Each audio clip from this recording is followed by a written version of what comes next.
What's up guys, Blizzcon happened last week and during the event they announced Diablo 2 Resurrected, which is a remaster of both the original game and its expansion, Lord of Destruction. It's made by Vicarious Vision, a studio that worked on many remasters, namely Tony Hawk Pro Skater and Crash Bandicoot. They have been part of Activision since 2005 and now they work directly under Blizzard since 2021. Diablo 2 Resurrected will retain the same gameplay of the original game, but it will feature ultra-high definition graphics in 60 FPS and some quality of life improvements. First, let's talk about the graphics, cause oh boy, I was not expecting that. I was expecting an upgrade for sure, but I was not expecting it to be 3D. I really think they did a really good job with this. So the way it works is that the graphical upgrade is basically an overlay that is rendered on top of the original game. Because the original Diablo 2 is still running underneath all this, it's possible with the click of a button to switch between the remastered graphics and the original graphics. Even though this 3D overlay is rendered in 60 FPS, everything will still work based on the 25 FPS game. So stuff like hit recovery, faster cast rate, and attack speed will still function the same way.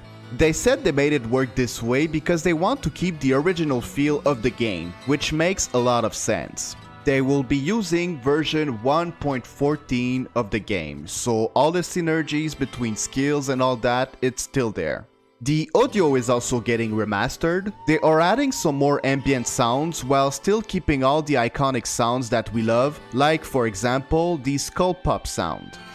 They are remaking all the 27 minutes of cinematics. Unfortunately, we did not get to see this, so let's just hope it looks good. And they're also adding a couple of quality of life improvements, such as a bigger stash. It used to be a 6x8 grid and now it's going to be a 10x10 grid.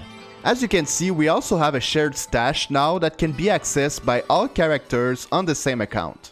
They know that people have been using mules and that the process can be a bit tedious, so adding a shared stash was an easy decision for them. You will also have the option to auto pick up gold now when you run on it, but this feature can be turned on and off. As you can see, the user interface has also been revamped. In your character screen, you can now click on advanced stats to see stuff like your total magic find. Another cool thing that they added is that when you look at an item in your inventory, you can press shift to compare it to what you have equipped. However, it won't suggest you anything like in Diablo 3, it's just to see both items side by side. Speaking of items, all the icons for every items have been remade, and that's not all, every items will now be displayed more accurately on your character. They've also added 5 more languages and the front end of the game has been revamped. As you can see here, we've got the menu to the left and your characters to the right. And the background will change depending on the area that the character selected is in. The game will feature controller support and will also have cross-platform progression, meaning that if you were playing on your PC and now you want to go play on your Nintendo Switch for example, you can access all of your characters. However, oddly enough, during the Q&A of Day 2, they confirmed that the game won't be cross-platform. For those of you that are wondering, the original version of Diablo 2 is not going anywhere. It's not getting overridden like they did with Warcraft 3 Reforged. Thanks God. Now let's talk about multiplayer and Battle.net. You will now be able to auto-invite people into your party upon entering a multiplayer game. When browsing games in the Battle.net lobby, you will now see games from all 3 difficulties, Normal, Nightmare, and Hell. Latter seasons are going to be shorter than 6 months and more frequent. You will be able to browse each leaderboard from each seasons because they will stay forever. That means that if your name makes it to the leaderboard, it will be immortalized in glory. That's really cool.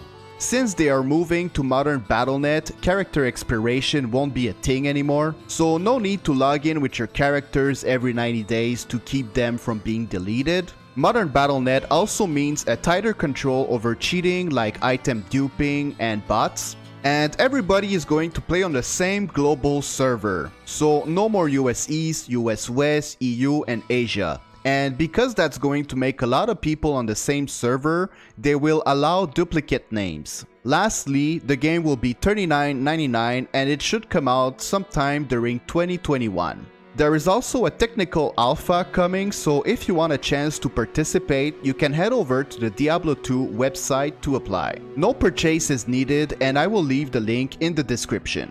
That's it for this video. Leave a like, subscribe, all that good stuff, and I'll see you in the next one. Peace!